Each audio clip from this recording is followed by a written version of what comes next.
If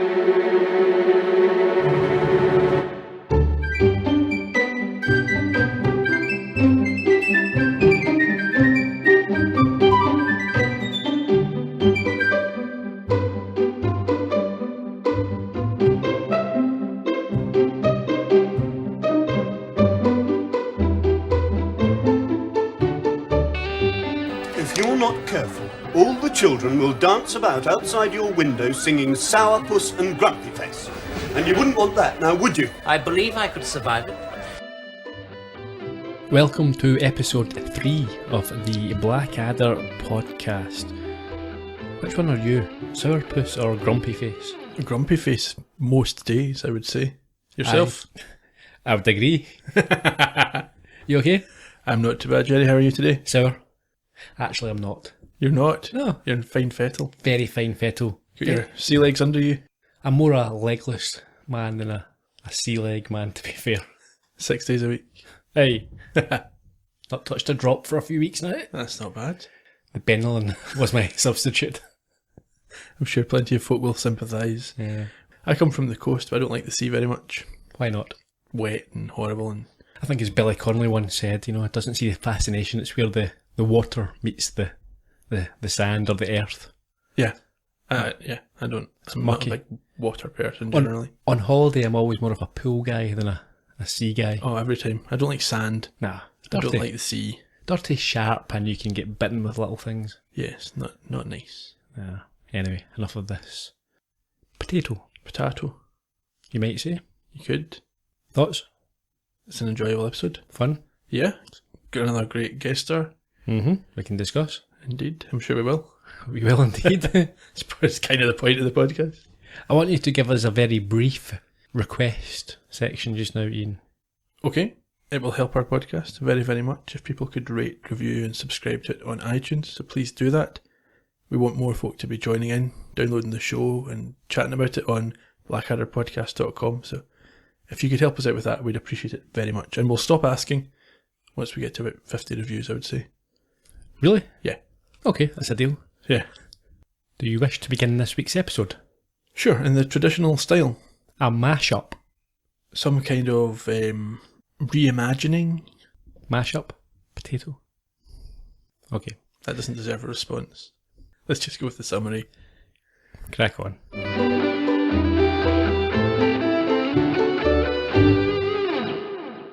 In Potato, our eponymous hero has his nose somewhat put out of joint by the fetting received on his return from distant lands by Sir Walter Raleigh.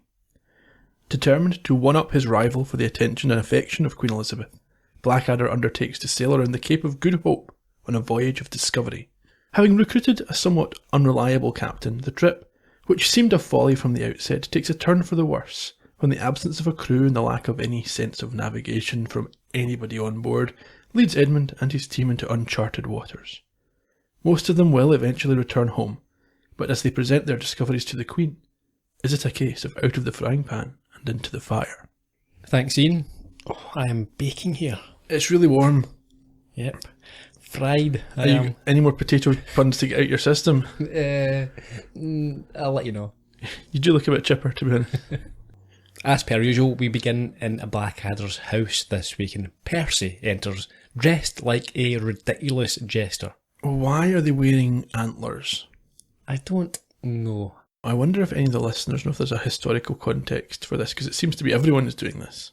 He wants to know if Blackadder is going. Everyone is, except Yes. for Mrs. Miggins, who is bedridden from the nose down. Her eyebrows get out and about from time to time. So where is it everybody is going to? A rally. For rally. Indeed. A rally. Mrs. Miggins has even baked a special commemorative pie. Yeah, how she designed her commemorative pie. In the shape of a ginormous pie. That's very imaginative. I think Blackadder's impressed. So yeah, the event in question is the welcome home party for Sir Walter Raleigh, who has been off exploring exotic lands. Yes, he's brought back a potato. Everyone is happy, in party mood. Even the man being indecently assaulted by 9 foreign sailors, apparently. So it seems, from the window. Blackadder's just not interested. He's not... I don't know whether he sees Raleigh as a rival or he's just genuinely not interested in what the guy's done.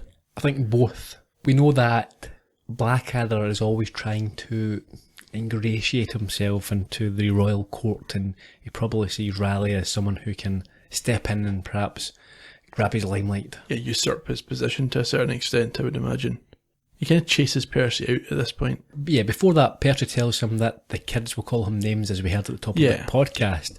Blackadder believes he can handle it. And yes, he throws out Percy, but is joined by an even more absurdly dressed Baldric, who wishes the afternoon off.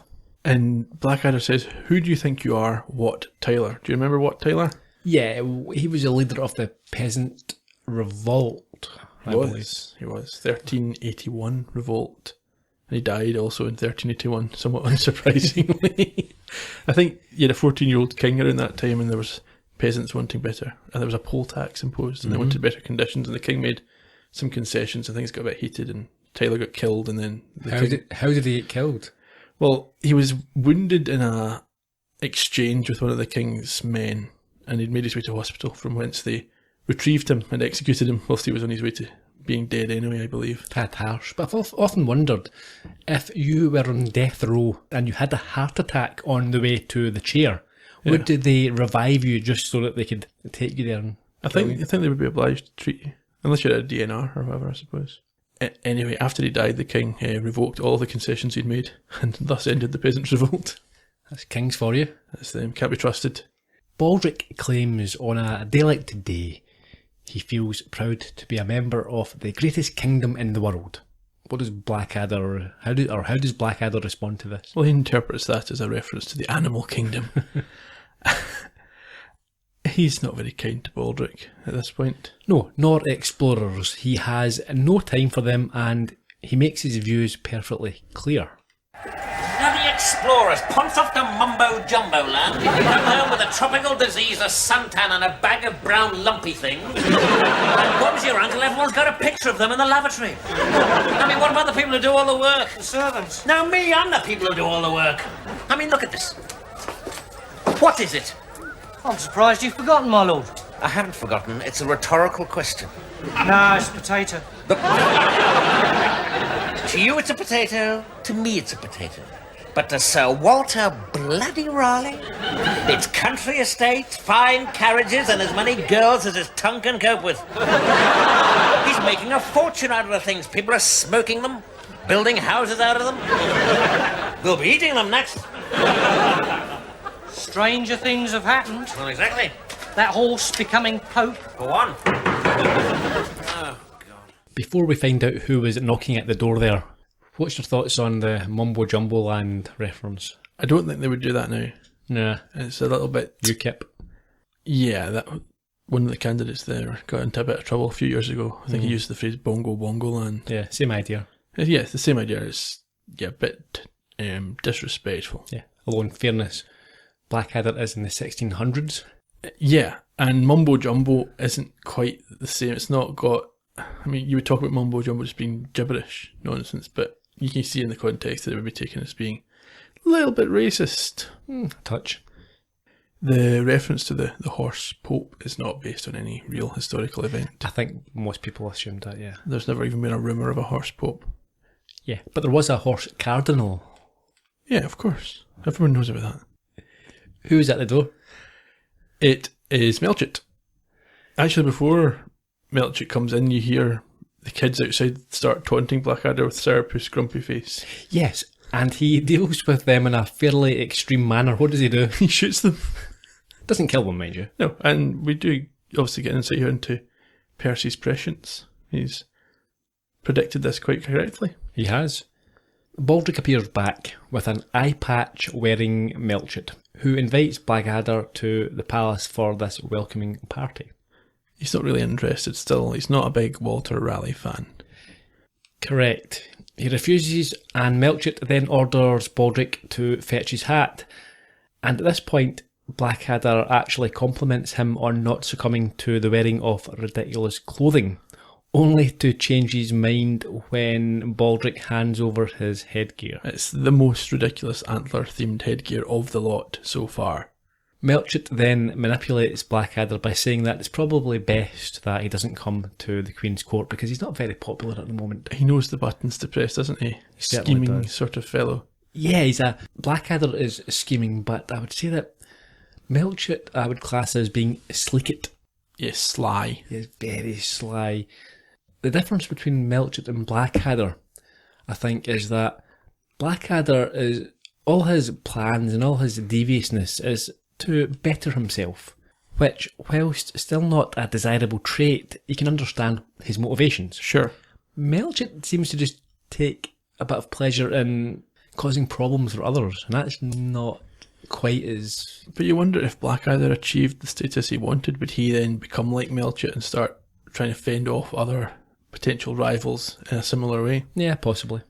In any case, at this, Blackadder insists that he will turn up, claiming that he and the Queen will be the only sensibly dressed ones there, and we head over to the royal court. Yeah, Melchett and Blackadder arrive together, and Melchett's typically sycophantic as he enters to Queenie's impression of a pirate, I believe. Yeah, Queenie and Nursey are also wearing eye patches, and Queenie impersonates a sailor before allowing them to enter. So, as you mentioned, this sycophantic Melchett, he pretends... He looks around for the sailor that greeted them as they came in. Much of the disgust to Blackadder, he calls him an utter creep. Yeah, that impresses the Queen enough for now. She's thinking of marrying Walter Raleigh if he's impressive enough. Yes, Blackadder has again been quite insulting. I think he calls Raleigh an barnacle-bottomed, haddock-flavoured bilge rat. Something along those lines anyway. He suggests that marrying him is rash, and Nursey fills in a little anecdote. That it's not the first time that Queenie has had a little rash. She's very swiftly told to shut up. Yeah.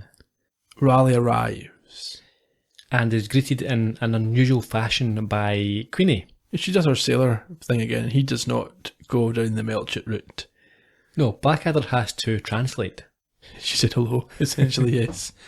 Raleigh's brought gifts. Yes, gifts beyond her wildest dreams, apparently. At which point she begins explaining her wildest dreams. Yes, I think they involve treetops and all sorts of other things. It's all a bit random. So as Raleigh begins to tell some of his tales, Blackadder lets out a yawn and is ridiculed about his less than exciting lifestyle for a few minutes. Yeah, they all mock him and they laugh at him. He's called the kind of pasty landlubber that Raleigh has long despised. And this leads him to make an audacious claim and casually brush off the known risks. What does he say here? Okay, well, as part of his tale, Raleigh refers to the 6 seas, and Melchett pulls him up on this, pointing out that there's 7 seas, why you not mention the 7th sea? And he says, sailors do not count the sea around the Cape of Good Hope because it is known as the Sea of Certain Death.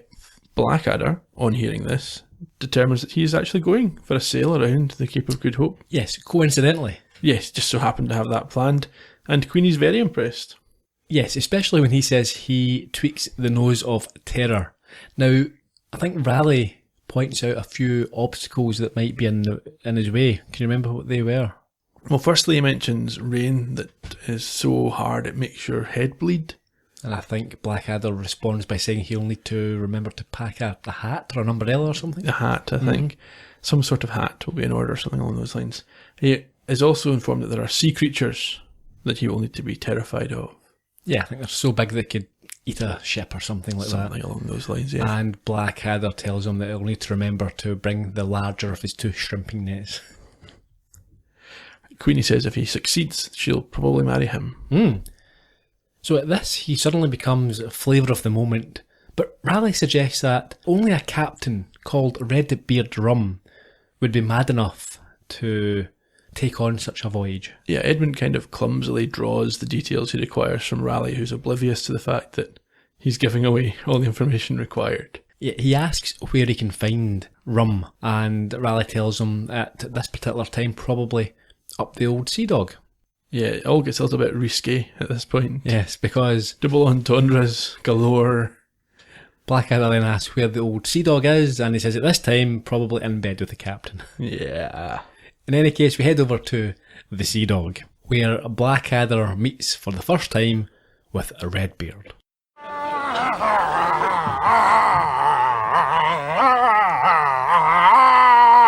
me laddie. Indeed. So, Rom, I wish to hire you and your ship. Can we shake on it? You have a woman's hand, my lord. I'll wager these dainty pinkies never weighed anchor in a storm. Well, you're right there. Skin, my lord. I'll wager it ne'er felt the lash of the cat. Been rubbed with salt and then flayed off by a pirate chief to make fine stockings for his best cabin boy. This is uncanny. I don't know how you do it, but you're right again. Why should I let a stupid cockle like you aboard me boat? Perhaps for the money in my purse. You have a woman's purse. I'll wager that purse has never been used as a rowing boat. I'll wager it's never had 16 shipwrecked mariners tossing in it. Yes, well, right again, Ron. I must say, when it comes to tales of courage, I can say I'm going to have to keep my mouth shut. Oh, you have a woman's mouth, my lord. I'll wager that mouth never had to chew through the side of a ship to escape the dreadful spindly killerfish. Yes, I must say, when I came to see you, I had no idea I was going to have to eat your ship as well as hire it. And since you're clearly as mad as a mongoose, I'll bid you farewell. Damn courtiers to the queen, you're nothing but lapdogs to a slip of a girl. Better a lapdog to a slip of a girl than a git. The way Tom Baker plays Rum, he's somewhere between Flashheart and Brian Blessed. The way that we've obviously not covered season 1 yet, we'll get to that, but he's kind of in that window where he's not quite as grating as Flashheart and not quite as bombastic as Blessed, but he's kind of got a bit of each of them. Yeah, he's fantastic. It's a really good performance. I don't think he liked the performance himself. No? From what I read, he thought it was so bad he should have his equity card taken off him. I disagree. Bit of scenery eating never hurt anybody. Not at all. Stephen Fry reportedly loved his performance. He would do. Of course, because it's really good. At Blackadder's insult, Redbeard has his mind changed. He likes his spunk and agrees to captain his ship, but continues to make outrageous claims and then reveals that he's no legs. Quite literally. Yeah. Blackadder has a revelation of his own. What's that? His first mate is Percy. Yeah, he's a bit of a wet fish. A little bit. It's quite convenient for a boat. Back to Blackadder's house, and Percy is there with Baldric. He's forcefully insisting that he is not going on this trip. He would love to, but he has an appointment. Yes. Can you remember what for? No. To have his nostrils plucked. Right. Some point next year. He explains that he's not just randomly scared of water, but when Baldric holds up a glass of drinking water, he's terrified out of his wits. And he has to admit that this was caused by being savaged by a turbot as a child. Baby, yes. And eventually agrees to hide in an open chest that's there. It does take them quite some time to identify the massive open chest as a suitable hiding location. Did that remind you at all of anything? No. Columbo, Deadweight? Okay. What I thought was happening here was Percy was going to hide in there and the chest would get put on the boat. Yeah, that would be the obvious thing, wouldn't it? Yeah. But I think it's funnier what actually happens. Yeah, well, Blackadder returns at this point while Percy's hiding in the chest, which is called a box. Box, yeah. And Percy has made Baldric promise not to give him up. Yeah, and he rehearsed the line, got it perfectly right, but Blackadder asks where Percy is, and Baldric says he's in the box hiding. Yes, he pauses for a second. You can see him trying his hardest not to do the wrong thing, but yeah, can't help himself. Originally, when they filmed this scene, it was a bit longer, and after Blackadder leaves at the end of this scene, the way we see it, Percy says from inside the box he was trying out for space. He thought it might come in handy as a lifeboat. And then when he comes out and sees it's just Baldric there, he asks him what went wrong, and Baldric replies it was the force of his personality, which Percy accepts before getting hit in the head by the lid of the chest. I quite like that bit. They could have left that in. I suppose it's timing issues. Yeah, you've got the sort of 30-minute mark, and yeah, things have to be cut. We're back to the royal court, and an emotional queen has written a very childlike poem to send Blackadder on his way. Have you memorised the poem, Gerry? I have not. I know it's called Edmund, and the title was provided by Shakespeare. Yeah, Shakespeare would have been a child at this time, very, very young indeed. But so was obviously so was Mozart. Precocious talent. Yeah. Yeah. Do you want me to perform the poem, or should we just skip ahead?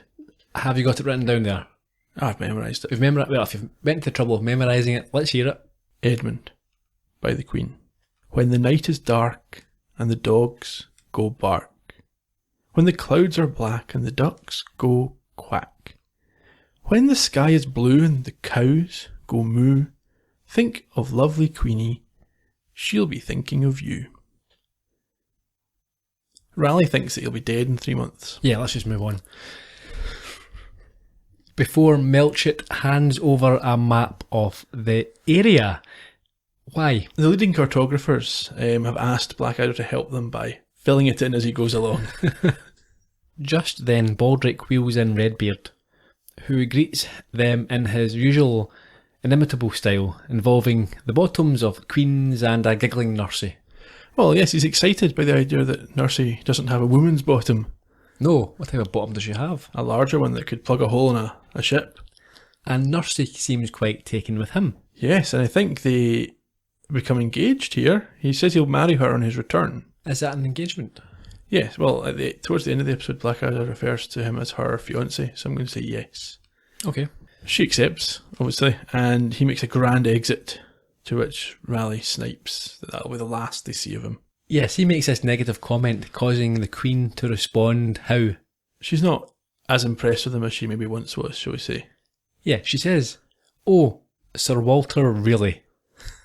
And Melchett has to stifle a laugh. It was a nice line. Yeah. We're on the ship now, and most of the crew are in good spirits as they set off on their adventure. And not joining us in the ha-has, pussy? No. I'm thinking of England and the girl I left behind me. Oh, God, I didn't know you had a girl. Oh, yes. Lady Caroline Fairfax. Caroline! I didn't know you knew her. Oh, yes. I even touched her once. Touched her what? Oh, once. In a corridor. I've never heard her called that before. Still, when you get home in 6 months, you'll be a hero. She might even let you get your hands on her twice. I fear not. Why not? Because we'll never get home. We're doomed. Doomed. Condemned to a watery grave with a captain who's legless. Rubbish! I've hardly touched a drop. No, I mean, you haven't got any legs. Oh, yes. You're right there. Carry on. Sorry. God, we've got no hope. No hope of ever returning. On the contrary, we are certain to return. What? Because, my old salts, we are not going to the Cape of Good Hope at all. What? We are, in fact, going to France. France! Oh, but Edmund, surely France has already been discovered. By the French, for a start. Oh, precisely, it's a trick. We just camp down in the Dordogne for 6 months, get a good suntan, come home, pretend we've been round the Cape and get all the glory. Hooray! A masterly plan, me young master. And one that leads me to make an announcement myself. What's that, Rum? Truth is, I don't know the way to the Cape of Good Hope anyway.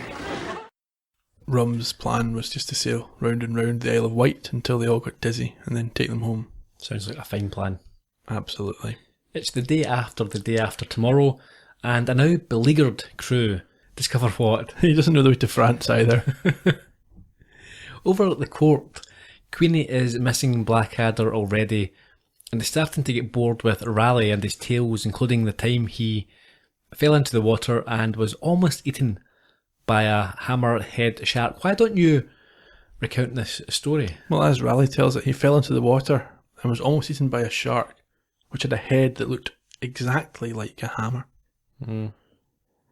She's not impressed. She storms out in a full mood and tells him that Baldric was right. He does smell of fish.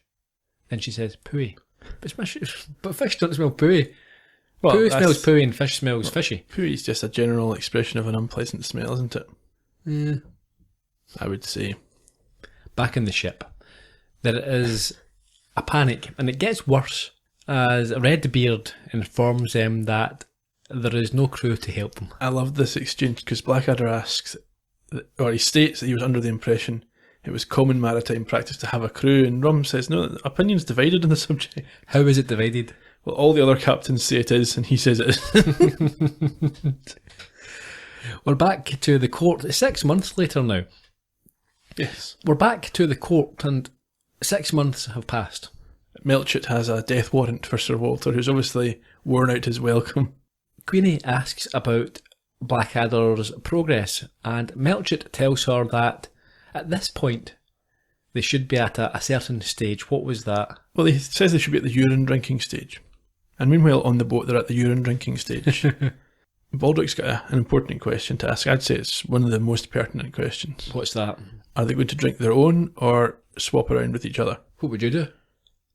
I just wouldn't get involved in this shenanigans at all. We would just die. Yeah, I would quite happily just take the salt water. Okay. Redbeard, he's been on the urine for weeks, I think, yes, before the water ran out. He's just used to this, I guess, or just likes it. So they turn around and try to fill their bottles, I think. We get a 10 minutes later caption. Yeah, because at first Blackadder is having problems trying to do the deed in front of other people. Percy as well, but Baldric's filled 2 bottles, so he shares it out. And just as they're about to consume, they're saved by a cry of land ahoy. France at last, they think, and Rum says no, it's not France, they've returned to Southampton. So he gets out, disappears. But even Baldric, and this is interesting, isn't it? Even Baldric, who, as the seasons and the series progress, it gets dumber and dumber and stupider.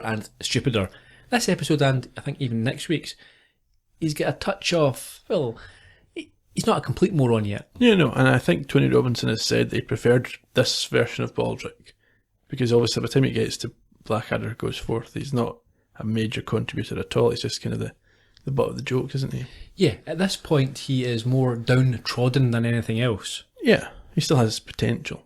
No, he's not really got potential. Okay, he as an individual has potential, but in his circumstances he'll not be able to realise it. Sure.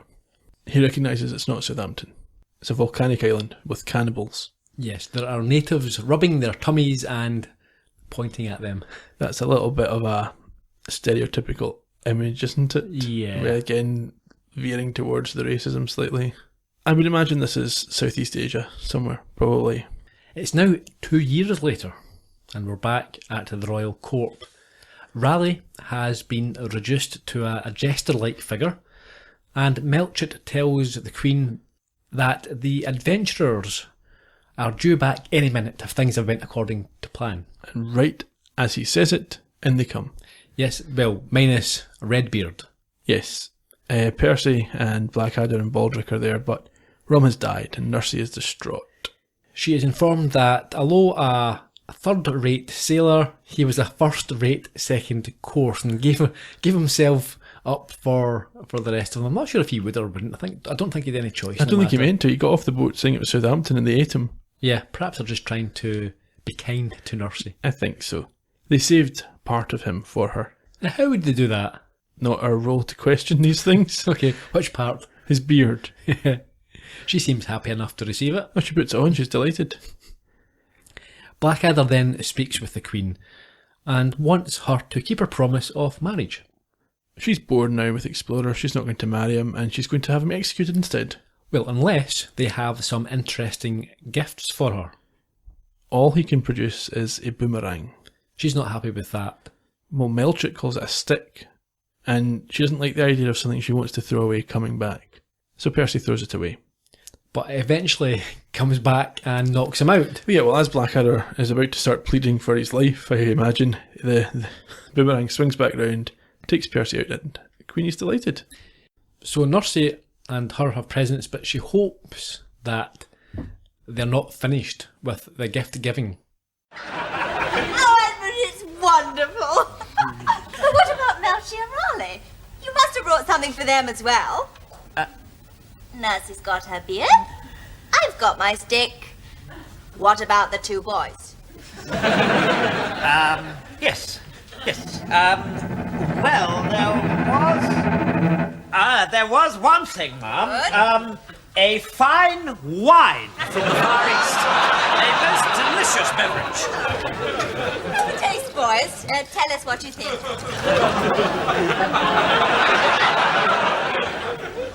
Oh, it certainly has plenty of nose. Oh, yes, this is very familiar. I'm sure you'll be glad to hear that there is an inexhaustible supply of it. And that's where it ends. We heard the credits coming in there. Mm-hmm. That is a bit of a rum do for Melchett and Walter Raleigh. They deserve it. Melchett certainly, in particular. Raleigh's He's a bit of a pain, pompous, yeah. but they can all be a bit like that. Melchett's the conniving one. He certainly is. They're quite impressed with it, actually. Well, if they like it, who are we to say they shouldn't drink it? Especially as the Queen expects them to be impressed. I think they maybe feel they have no option. Mm-hmm.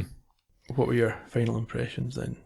Yeah, I thoroughly enjoyed it. It's a good episode, isn't it? Very. I just think Tom Baker's brilliant in this. Yeah, stand out.